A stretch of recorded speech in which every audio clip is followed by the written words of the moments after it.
Hello friends, good morning. This is M K Rajput है और मैं आज एक टॉपिक पे बात करने वाला हूँ जो है finite and non finite verbs. As you can see on your screen, finite and non finite verbs, these two are the types of verbs. English language में ये बहुत ही इंपॉर्टेंट टॉपिक है और कई सारे एग्जाम्स में इससे क्वेश्चन पूछे जाते हैं। कॉम्पिटिटिव एग्जाम्स के लिए भी बहुत इंपॉर्टेंट है और स्पीकिंग पर्सपेक्टिव से भी ये बहुत इम्पोर्टेंट हो जाता है। चलिए आइए जानते हैं क्या है ये। तो वर्ब्स यूजुअली दो टाइप की होती हैं। एक तो होती है मेन वर्ब्स और एक होती है एक्स्ट्रा वर्ब्स। जो मेन वर्ब होती है उसको सेंटेंस में फाइनाइट वर्ब कहा जाता है।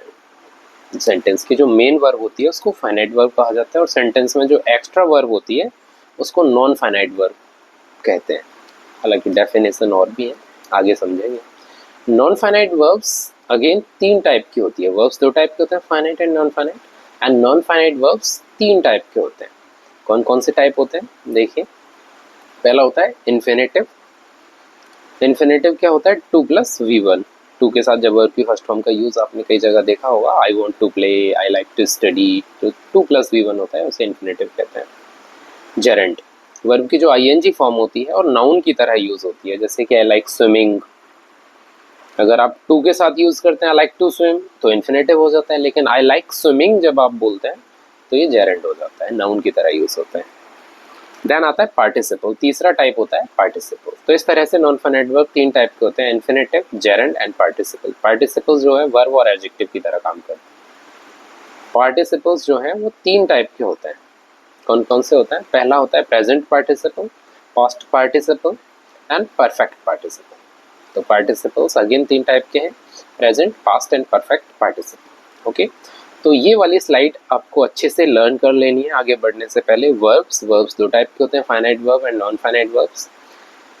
नॉन फाइनाइट वर्ब्स तीन टाइप के होते हैं, इन्फिनेटिव, जेरेंड एंड पार्टिसिपल्स। और पार्टिसिपल्स अगेन तीन टाइप के होते हैं, प्रेजेंट पार्टिसिपल, पास्ट पार्टिसिपल और परफेक्ट पार्टिसिपल।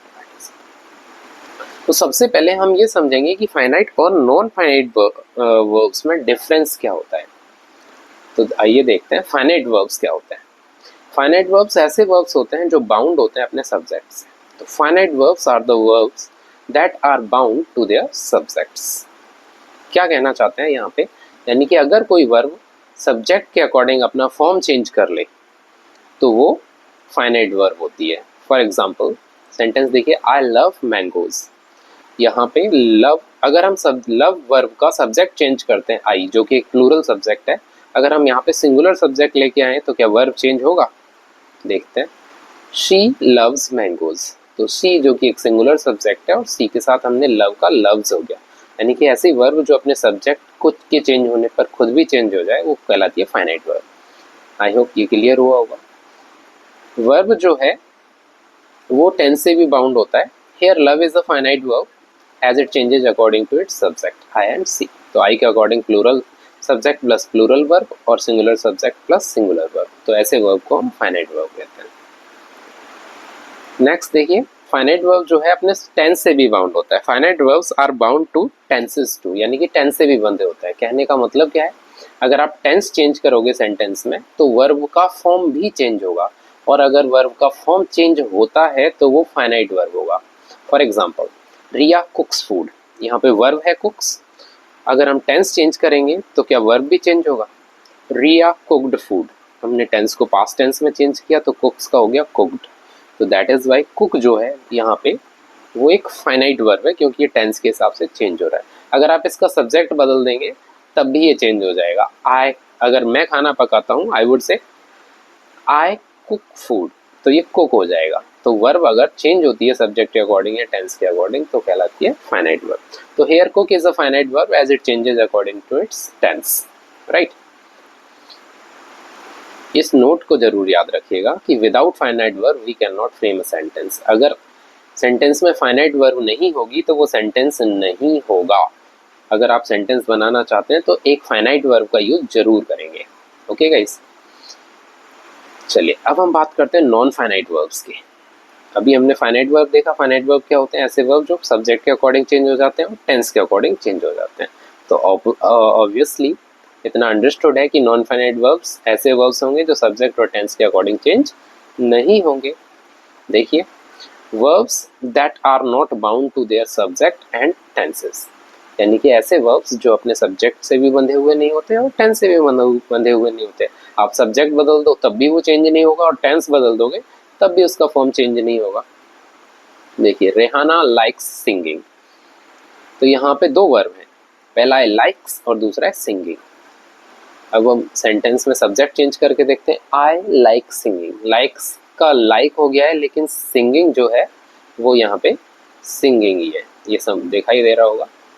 तो आई लाइक्ड सिंगिंग, हमने यहाँ टेंस चेंज करके भी देखा, लाइक को लाइक्ड में चेंज किया, लेकिन सिंगिंग सिंगिंग सिंगिंग तीनों जगह एक जैसा है, जो कि एक नॉन फाइनाइट वर्ब है। मैं आपको फिर से बता दूं, नॉन फाइनाइट वर्ब जो होते हैं वो सेंटेंस में एक्स्ट्रा वर्ब का काम करते हैं। ओके, तो यहाँ पे लाइक्स लाइक्ड जो है और लाइक जो है वो मेन वर्ब है और सिंगिंग जो है वो नॉन फाइनाइट वर्ब है। Here singing is a non-finite verb as it does not change according to subject and tense. Okay guys, more sentences with non-finite verbs. Chahal is playing chess. यहाँ पे playing जो है वो एक non finite verb है, क्योंकि अगर आप सब्जेक्ट चेंज करोगे तो इज तो चेंज हो जाएगा, प्लेइंग चेंज नहीं होगा। For example, I am playing chess, I am playing chess, तो आई के साथ एम हो जाएगा लेकिन प्लेइंग प्लेइंग ही रहेगा। We want to start, tense change करके देखिए इसका, we wanted to start new business. Okay, तो वांट का वांटेड हो जाएगा लेकिन टू स्टार्ट ही रहेगा, that is why it is a non finite verb. इस तरह से आप आइडेंटिफाई कर सकते हैं कि फाइनाइट और नॉन फाइनाइट वर्ब क्या होते हैं। अगर बदलता है तो फाइनाइट है और अपना फॉर्म चेंज नहीं करता है वर्ब तो वो नॉन फाइनाइट वर्ब होगा। आई होप यहाँ से आपको इतना क्लियर हो गया होगा अब तक कि फाइनाइट वर्ब और नॉन फाइनाइट वर्ब में बेसिक डिफरेंस क्या होता है। अब हम आगे समझेंगे नॉन फाइनाइट वर्ब्स के और क्या फंक्शंस होते हैं और कौन से टाइप्स होते हैं, वो सेंटेंस में कैसे यूज होते हैं, इंग्लिश में किस तरह से उनके फंक्शंस होते हैं, सारी चीज़ें हम आगे समझने की कोशिश करेंगे। चलिए आगे चलते हैं। इन्फिनेटिव्स के बारे में बात करते हैं, जो नॉन फाइनाइट वर्ब का पहला टाइप है। इन्फिनेटिव क्या होता है? टू के साथ जब वर्ब की फर्स्ट फॉर्म आती है तो that's what we call infinitive, to plus V1। Okay, और ये कहलाता है फुल इन्फिनेटिव। इन्फिनेटिव चार टाइप के होते हैं, full infinitive, bare infinitive, progressive infinitive and perfect infinitive. तो पहला है फुल इन्फिनेटिव। फुल इन्फिनेटिव क्या होता है? टू के साथ V1 जब आप लगाएंगे तो ये फुल इन्फिनेटिव कहलाएगा, जैसा हमने पहले सेंटेंस में देखा। धोनी लाइक्स टू प्ले, तो यहाँ इस सेंटेंस में टू प्ले फुटबॉल, हालांकि क्रिकेट खेलते हैं धोनी जी, लेकिन फुटबॉल खेलने का भी उन्हें बहुत शौक है। तो Dhoni likes to play football, तो टू प्ले जो है यहाँ पे इन्फिनेटिव वर्ब है और फुल इन्फिनेटिव है। दूसरा टाइप होता है बेयर इन्फिनेटिव, जिसको आप इन्फिनेटिव विदाउट टू, यानी कि ऊपर के इन्फिनेटिव में से अगर आप टू निकाल दें तो बचेगा बेयर इन्फिनेटिव, यानी कि वर्ब की first form only. The boy saw him go, example से समझते हैं बेयर इन्फिनेटिव कैसे यूज होता है इस सेंटेंस में। The boy saw him go, लड़के ने उसे जाते हुए देखा। तो यहाँ पे सॉ जो है वो फाइनाइट वर्ब है, गो जो है वो नॉन फाइनाइट वर्ब है। नॉन फाइनाइट वर्ब का कौन सा टाइप है? इन्फिनेटिव, और इन्फिनेटिव का कौन सा टाइप है? बेयर इन्फिनेटिव, क्योंकि इसके साथ टू नहीं आ रहा है। ओके, आगे देखिए प्रोग्रेसिव इन्फिनेटिव। क्या होता है progressive infinitive? To be plus ING, यानी कि जब आप टू के साथ बी प्लस ING देखेंगे तो आप समझेंगे कि ये प्रोग्रेसिव इन्फिनेटिव है, इन्फिनेटिव का एक type. I happened to be waiting for the bus when the accident took place। इस सेंटेंस में to be waiting जो है वो प्रोग्रेसिव इन्फिनेटिव है, जो कि इन्फिनेटिव का एक टाइप है, यानी कि मैं बस का इंतजार कर रहा था बाई चांस जब एक्सीडेंट हुआ। नेक्स्ट होता है परफेक्ट इन्फिनेटिव। ये तब यूज होता है जब सेंटेंस में काम खत्म हो चुका हो। तो to have plus V3, and to के साथ हैव प्लस V3 जब आप देखेंगे तो वो परफेक्ट इन्फिनेटिव कहलाएगा। For example, he regretted to have left the job, उसे बड़ा दुख हुआ जॉब छोड़ने के बाद। ओके, इसको तब यूज करते हैं जब काम खत्म हो चुका। तो इस तरह से इन्फिनेटिव वर्ब के चार टाइप होते हैं, full infinitive, bare infinitive, progressive infinitive और परफेक्ट इन्फिनेटिव। आई होप ये चारों आपको क्लियर हो गए होंगे। नोट देख लीजिए, ये बहुत ही इंपॉर्टेंट है कि मेक, हेल्प, सी, फील, और मॉडल्स। इसके अलावा डू डज डिड भी ध्यान रखिएगा, डू डज और डिड इन वर्ब्स के अलावा इनके साथ आप जो वर्ब यूज करते हैं वो बेयर इन्फिनेटिव होता है, यानी कि आप इनके साथ वर्ब की फर्स्ट फॉर्म लगाते हैं। सभी मॉडल्स के साथ यूजुअली वर्ब की फर्स्ट फॉर्म आती है। मेक, हेल्प, सी और फील के साथ भी वर्ब की फर्स्ट फॉर्म आती है। आप इनको जब भी देखेंगे तो इनके साथ वर्ब की फर्स्ट फॉर्म ही देखेंगे, तो समझ जाइएगा वो इन्फिनेटिव वर्ब का एक टाइप है, बेयर इन्फिनेटिव। आगे देखिए, आगे बात करेंगे फंक्शंस ऑफ इन्फिनेटिव। इंग्लिश में आखिर इन्फिनेटिव यूज कैसे होता है। तो इसका पहला फंक्शन है, एक इन्फिनेटिव किसी भी वर्ब का सब्जेक्ट होता है, सब्जेक्ट टू अ वर्ब, यानी कि इन्फिनेटिव का यूज सेंटेंस में सब्जेक्ट की तरह होता है। For example, to read is good for brain. To read is good for brain, पढ़ना सेहत के लिए, दिमाग के लिए अच्छा होता है। पढ़ना दिमाग के लिए अच्छा होता है। To read is good for brain, यहाँ पे टू रीड जो है वो इज वर्ब का सब्जेक्ट है। ओके, तो इन्फिनेटिव किसी भी वर्ब का सब्जेक्ट हो सकता है। Next, object to a verb. एक इन्फिनेटिव किसी भी वर्ब का ऑब्जेक्ट भी हो सकता है, यानी वर्ब के बाद भी आ सकता है। The child wants to talk, ये सेंटेंस देखिए, यहाँ पे टू टॉक जो है वो वॉन्ट्स वर्ब का ऑब्जेक्ट है, तो इस तरह से ये ऑब्जेक्ट का काम भी कर सकता है। Complement to a subject, complement कहते हैं जो सेंटेंस को जो वर्ड सेंटेंस को कंप्लीट करते हैं उन्हें कॉम्प्लीमेंट कहते हैं। ये सब्जेक्टिव कॉम्प्लीमेंट और ऑब्जेक्टिव कॉम्प्लीमेंट दो टाइप के होते हैं। अगर मैं सिंपल लैंग्वेज में कहूँ, ऐसे वर्ड्स जो सब्जेक्ट और ऑब्जेक्ट को डिफाइन करते हैं या उनका ही एक फॉर्म होते हैं, वो कॉम्प्लीमेंट कहलाते हैं। For example, it is nice to talk, यहाँ पे टू टॉक जो है वो इट सब्जेक्ट को डिनोट करता है, सब्जेक्टिव कॉम्प्लीमेंट है। तो टू टॉक जो है यहाँ पे कॉम्प्लीमेंट का काम कर रहा है। तो इस तरह से इन्फिनेटिव सेंटेंस में इन तीन तरह से यूज होते हैं, सब्जेक्ट की तरह, ऑब्जेक्ट की तरह और कॉम्प्लीमेंट की तरह। आप लोगों ने यूजुअली नाउन और प्रोनाउन को देखा होगा जो सब्जेक्ट और ऑब्जेक्ट की तरह यूज होते हैं। यहाँ पे आप देखेंगे कि इन्फिनेटिव का यूज भी सब्जेक्ट की तरह होता है। आगे देखिए, आगे हम बात करने वाले हैं जेरेंड की। जेरेंड क्या होता है? जेरेंड वर्ब का आईएनजी फॉर्म होता है, verb plus ING is called gerund. लेकिन ध्यान रखें, वर्ब प्लस आईएनजी वर्ब का अगर काम करता है तो वो प्रेजेंट पार्टिसिपल कहलाता है, जो हम आगे पढ़ेंगे। लेकिन वर्ब की आईएनजी फॉर्म अगर नाउन का काम कर रही है, नाउन का अगर काम कर रही है तो वो कहलाएगी gerund. For a gerund is a verb that acts as a noun.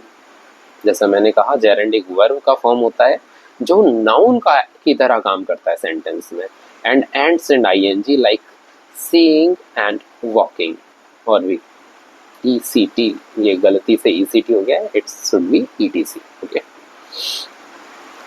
Sentence देखिएगा, walking is good for health. यहाँ पे वॉकिंग जो है, तो what is good for health?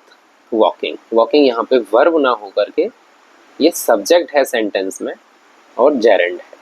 ठीक है, यहाँ पे मेन वर्ब जो है दैट इज इज वर्ब का सब्जेक्ट है, वॉकिंग नाउन का काम कर रहा है। डू यू लाइक रीडिंग, क्या पसंद है आपको? क्या के आंसर में और कौन के आंसर में जो वर्ड्स आते हैं वो नाउन होते हैं। व्हाट और whom के आंसर में और who के आंसर में आने वाले वर्ड्स नाउन होते हैं। तो what do you like, what do you like? Reading. तो reading is a noun here, तो दैट इज व्हाई ये एक जेरेंड है। ओके गाइस, आगे चलते हैं। Functions of gerund. Gerund sentence में क्या काम करता है? जो इन्फिनेटिव काम करता है वही काम जेरेंड भी करता है सेंटेंस में। इन्फिनेटिव क्या काम करता है? सब्जेक्ट का, ऑब्जेक्ट का और कॉम्प्लीमेंट का। देखिए यहाँ देखते हैं, subject, direct object, indirect object, कुछ फंक्शंस है। Preposition to object to a preposition and subjective complement का भी काम करता है। बात वही है, सब्जेक्ट, ऑब्जेक्ट और कॉम्प्लीमेंट का काम करता है जेरेंड। सब्जेक्ट के रूप में अगर हम देखें, reading allows me to escape from, it is from guys, this one is from reality. Reading allows me to escape from reality, reading की वजह से मैं रियलिटी से एस्केप कर जाता हूँ, दूर चला जाता हूँ। तो रीडिंग यहाँ पे सब्जेक्ट का काम कर रहा है, नाउन का काम कर रहा है, जो कि एक जेरेंड है। डायरेक्ट ऑब्जेक्ट, वर्ब के बाद अगर तुरंत बाद कोई सब्जेक्ट ऑब्जेक्ट आता है तो वो डायरेक्ट ऑब्जेक्ट कहलाता है। शिवा लव्स रीडिंग, तो यहाँ पे रीडिंग जो है लफ्ज वर्ब का डायरेक्ट ऑब्जेक्ट है। इनडायरेक्ट ऑब्जेक्ट का भी काम करता है। When it comes to hunting, nobody is better than Roy। तो यहाँ पे hunting जो है वो कम्स वर्ब का ऑब्जेक्ट है, लेकिन वो डायरेक्टली बाद में नहीं आया, टू के बाद आया है। इसको हम ऑब्जेक्टिव प्रेपोजिशन भी बोल सकते हैं। नेक्स्ट सेंटेंस में लिखा हुआ है इन टर्म्स ऑफ रीडिंग। तो रीडिंग जो है वो ऑफ के बाद आया है, जो कि ऑब्जेक्ट है प्रेपोजिशन ऑफ का। ओके, सब्जेक्टिव कॉम्प्लीमेंट का भी जेरेंड काम करता है। My favourite pastime is reading. तो what is favourite pastime? Reading. Reading और फेवरेट पास टाइम जो है वो दोनों एक ही चीज़ है, इसलिए ये कॉम्प्लीमेंट है। What is complement? मैंने पहले भी बताया, कॉम्प्लीमेंट जो होता है वो सब्जेक्ट और ऑब्जेक्ट का ही एक फॉर्म होता है। आगे देखते हैं। आगे बात करने वाले हैं पार्टिसिपल्स की। पार्टिसिपल्स क्या होते हैं? A participle is a verb form that acts as a verb or as an adjective. Okay, एक participle एक verb form होता है जो सेंटेंस में verb का काम करता है और कभी कभी adjective का भी काम करता है। Adjective. Example, the dog was running। इस सेंटेंस में running जो है वो एक verb का काम कर रहा है और present participle है। यहाँ थोड़ा सा कंफ्यूजन ये होना चाहिए कि अभी हमने पहले देखा कि वर्ब की जो आईएनजी फॉर्म होती है वो जेरेंड होती है, यहाँ हम इसको पार्टिसिपल कह रहे हैं। तो अगर वहाँ पे जेरेंड जो होता है वो काम करता है नाउन का और पार्टिसिपल काम करता है एडजेक्टिव का या फिर वर्ब का। यहाँ पे ये वर्ब का काम कर रहा है, इसलिए पार्टिसिपल है, ना कि gerund. Okay, here running is a verb describing the action of dog. ठीक है, that is why it is participle. अगर ये नाउन होता तो हम इसको जेरेंड कहते हैं। Dairy saw a running dog. Dairy ने एक रनिंग डॉग देखा। कैसा डॉग देखा? Running dog. यहाँ पे रनिंग जो है वो एडजेक्टिव का काम कर रहा है, ऊपर वाले में रनिंग वर्ब का काम कर रहा है। Here running is an adjective describing the state of dog. Simple, describing the noun dog. Present participle. Participle जैसे कि हमने पहले देखा था, 3 टाइप के होते हैं, प्रेजेंट पार्टिसिपल, पास्ट पार्टिसिपल और परफेक्ट पार्टिसिपल। तो प्रेजेंट पार्टिसिपल क्या होता है? वर्ब की ING form that acts as a verb and adjective. तो present participle is a verb form V1 plus ING. कौन सी वर्ब फॉर्म होती है present participle? V1 plus ING that acts as a verb और as an adjective. Example, Kabir was writing an essay. Kabir was writing an ऐसे। हम उस कबीर की बात नहीं कर रहे हैं, वो कबीर साहब जो थे उनको तो लिखना भी नहीं आता था।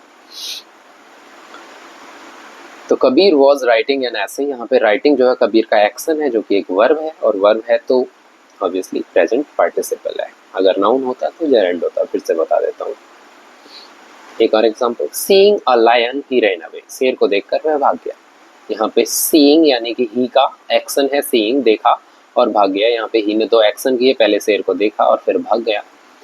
तो देखकर भाग गया। मैं आपको एक बार बता दूं कि सेंटेंस में जब भी कर लगता है तो आप उसमें वर्ब में आईएनजी लगाते हैं। देखकर, नहाकर, धोकर, खाकर, पीकर, तो यहाँ पर आईएनजी लगाते हैं और that is called present participle. The running cat fell off the balcony. बिल्ली भाग रही थी और गिर गई। यहाँ पे रनिंग क्या है आप मुझे बताएंगे कमेंट में कि यहाँ पे रनिंग जो है वो वर्ब है, एडजेक्टिव है, क्या है या नाउन है।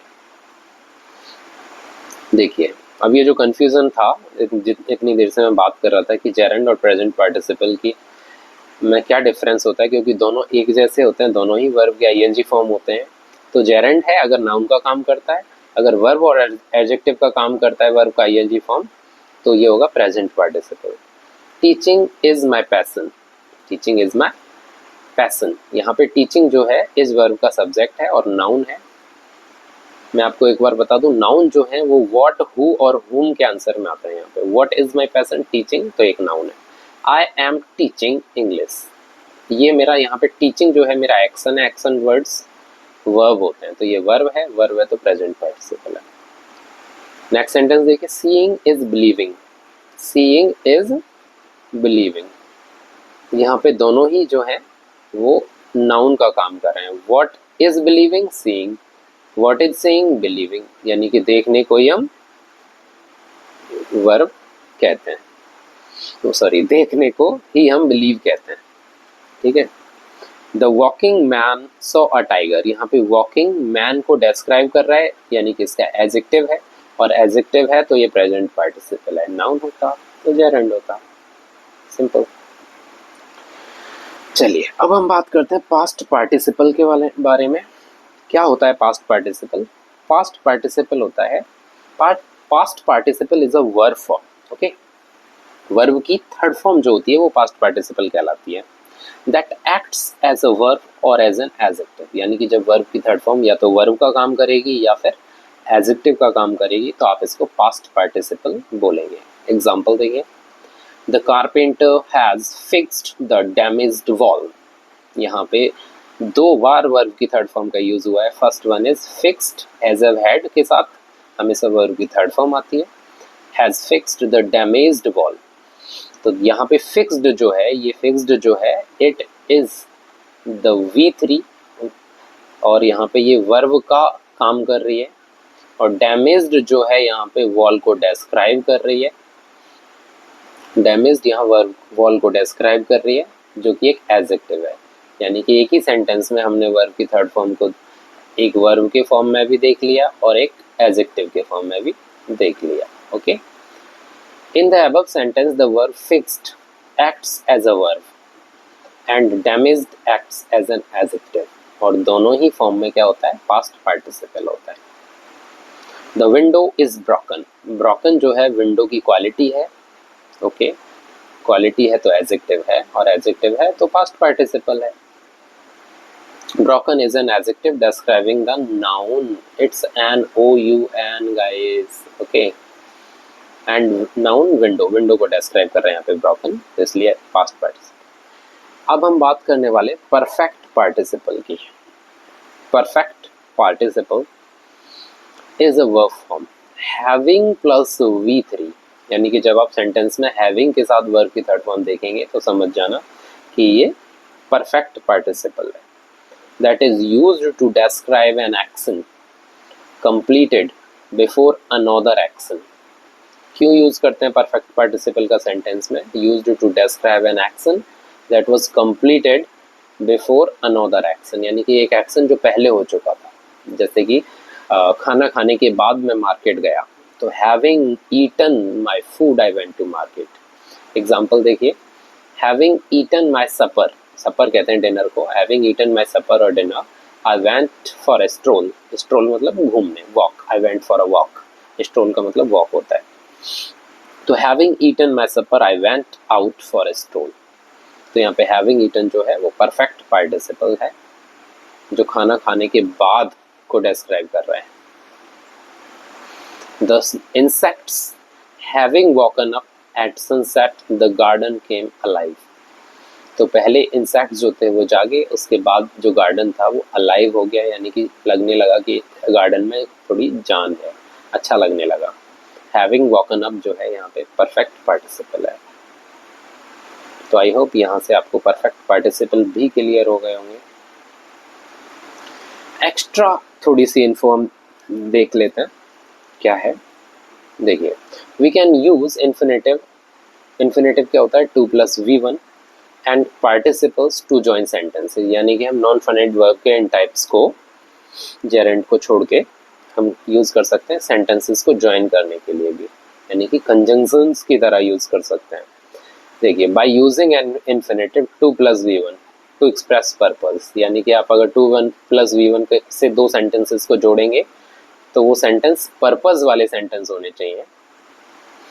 यहाँ दो सेंटेंस है, Karan went to market, he bought some books. इनको अगर 2 V1 से जोड़ा जाएगा सेंटेंस क्या बनेगा, ट्राई कीजिए एक बार। Karan went to market to buy some books, ये जो सेकंड वर्ब है इसको आप टू बाय में चेंज कर देंगे। देखिए, Karan went to market to buy some books, तो यहाँ पे टू बाय जो है 2 + V1 हो गया, इन्फिनेटिव हो गया। इस तरह से आप दो सेंटेंसेस को कनेक्ट भी कर सकते हैं। Sam saw a white walker, he was afraid. तो इन सेंटेंसेस को कनेक्ट करके देखिए। Take your time, pause the video and try. चलिए आंसर देखते हैं इसका क्या है। Sam was afraid to have seen a white walker. कौन सा पार्टिसिपल है ये? सॉरी, 2 प्लस V1 जो होता है वो इन्फिनेटिव होता है, लेकिन इन्फिनेटिव का ये परफेक्ट इन्फिनेटिव एक टाइप है। 4 टाइप के हमने इन्फिनेटिव देखे थे, कौन कौन से? पहला था full infinitive, second one was bare infinitive, third one was progressive infinitive and fourth one was perfect infinitive. ये तब यूज होता है जब काम हो गया हो। तो वो डरा कब? जब उसने व्हाइट वॉकर को देख लिया। तो Sam was afraid to have seen a white walker, full stop आना चाहिए था। चलिए, बाय यूजिंग प्रेजेंट पार्टिसिपल हम दो साइमल्टेनियस एक्शंस को, साइमल्टेनियस मतलब एक ही टाइम पर होने वाले एक्शंस को, हम प्रेजेंट पार्टिसिपल से कनेक्ट कर सकते हैं। क्या होता है प्रेजेंट पार्टिसिपल? याद है आपको? वर्ब की आईएनजी फॉर्म को प्रेजेंट पार्टिसिपल कहते हैं, जो कि वर्ब की तरह या एडजेक्टिव की तरह काम करती है। यह सेंटेंस देखिए, I saw a lion I ran away. मैंने एक शेर को देखा, मैं भाग गया। इन दोनों सेंटेंस को जिसको कनेक्ट करेंगे तो क्या बनेगा? सॉ जो है, पहले जो एक्शन हुआ उसको प्रेजेंट पार्टिसिपल में चेंज करेंगे हम, यानी कि सॉ का हो जाएगा सीइंग, पहले देगा seeing a lion I ran away. देखिए, seeing a lion I ran away. John was walking along the river. He saw a body floating. Dead body देखी भाई उसने, फ्लोट, पानी पर फ्लोट करते हुए। ट्राई कीजिए सेंटेंसेस को कनेक्ट करने की। क्या करेंगे आप यहाँ पे? देखिए आंसर इसका, walking along the river, John saw a body floating. Simple. इस तरह से वॉकिंग से हमने दोनों सेंटेंसेस को कनेक्ट कर दिया।